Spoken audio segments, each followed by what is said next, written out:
오늘도 로마의 하루에 나오신 여러분들 환영하고 축복합니다. 오늘 하나님 만나서 행복한 하루 되시기 바랍니다. 함께 나누고 싶은 말씀은 신명기 6장 10절에서 15절입니다.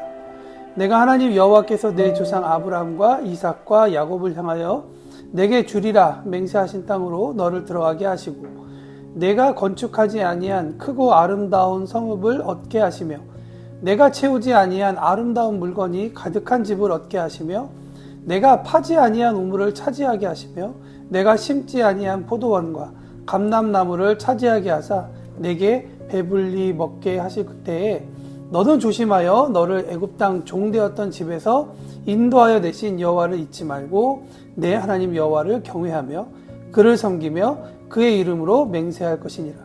너희는 다른 신들 곧 내 사면에 있는 백성의 신들을 따르지 말라.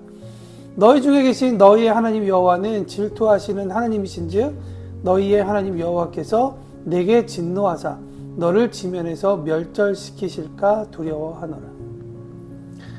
오늘 본문도 이제 가나안 땅에 들어갈 이스라엘 광야 세대에게 모세가 계속하여 설교하는 내용입니다. 광야에서 자란 세대에게 정착이란 어떤 의미일까요? 아마도 이들이 걸어왔던 삶과는 전혀 다른 방식을 요구합니다. 이전 같은 방식, 그러니까 광야에서 살던 방식으로 텐트를 치고 텐트를 걷고 다시 걸어 다니면서 좋은 곳을 다니면서 그곳에 이미 준비되어 있는 것들을 먹는 방식이 아닌 새로운 방식으로 가나안 땅에서 살아남아야 합니다.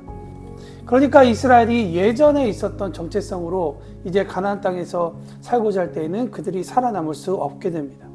게다가 그들이 또한 그 가나안 땅이라는 곳에는 다른 신들이 가득한 곳이었습니다. 그렇기 때문에 이스라엘이라는 정체성을 잊어버리지 않고 살아가기 위해서 중요한 것은 무엇이냐?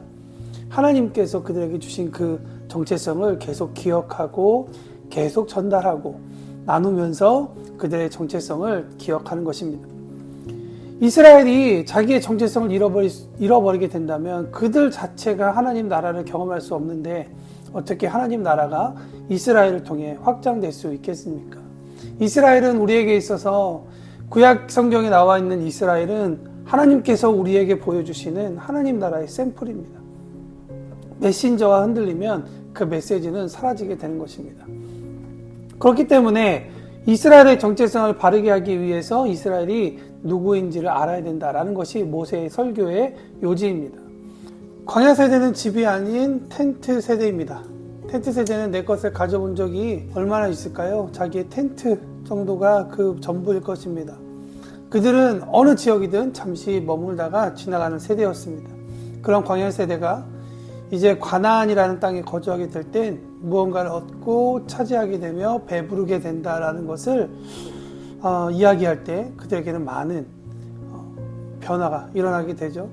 하나님께서 오늘 본 말씀에 얻다라고 하는 단어를 소개합니다. 얻다라는 단어는 히브리어로 하야라고 하는 존재하다라고 하는 의미인데요. 예를 들면 집을 내가 구입해서 내 소유로 만들 수 있습니다. 그렇지만 구입한 나라는 존재는 영원한 존재가 아니기 때문에 사실 나도 내가 구입한 이 집에 잠시 머물다가 빌려서 쓰는 것입니다.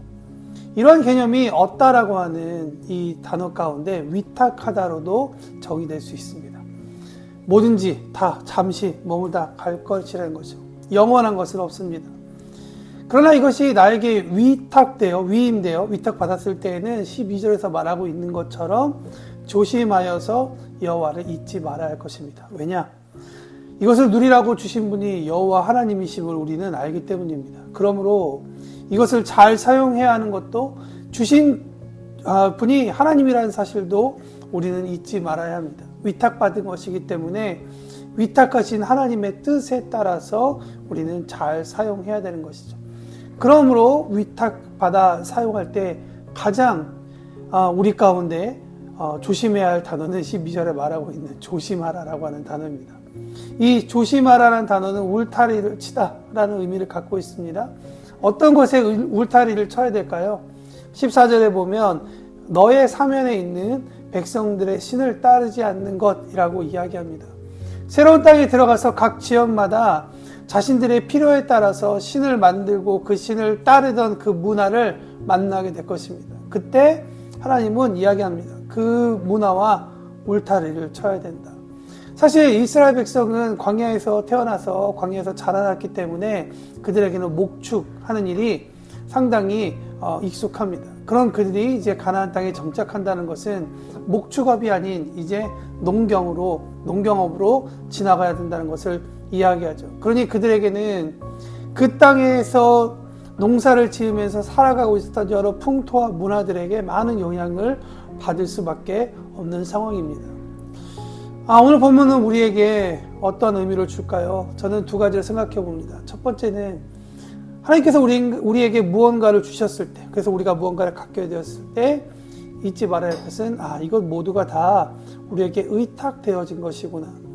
우리는 이것을 받은 청지기일 뿐이며 이것을 잘 사용하고 최선을 다해 우리가 하나님의 뜻에 따라서 하나님의 주시는 감동을 따라 이것을 잘 사용하는 것이 중요하겠다. 그래서 그렇게 살아가는 것이 하나님 앞에 영광 올리는 일이겠다라고 생각이 듭니다. 그래서 이 일을 잊지 말고 우리가 그렇게 살아야 하고 실천해야 된다.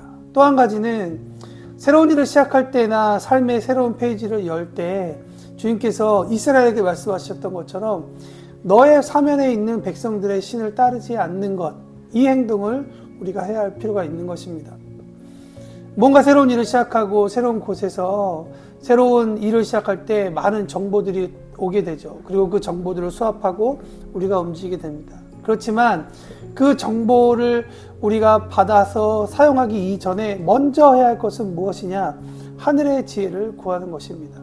하나님께서 나를 이곳에 보내셨고 이곳에서 새로운 시작을 할 수 있도록 페이지를 여셨다라는 것을 믿을 때 우리는 다른 사람이 누군가 했던 행동을 우선하는 것이 아니라 하나님께 먼저 엎드리는 일이 우선이고 그리고 그 일들을 참고하여 하나님께서 주시는 시각을 통해 우리가 하루를 살아내야 되는 것입니다.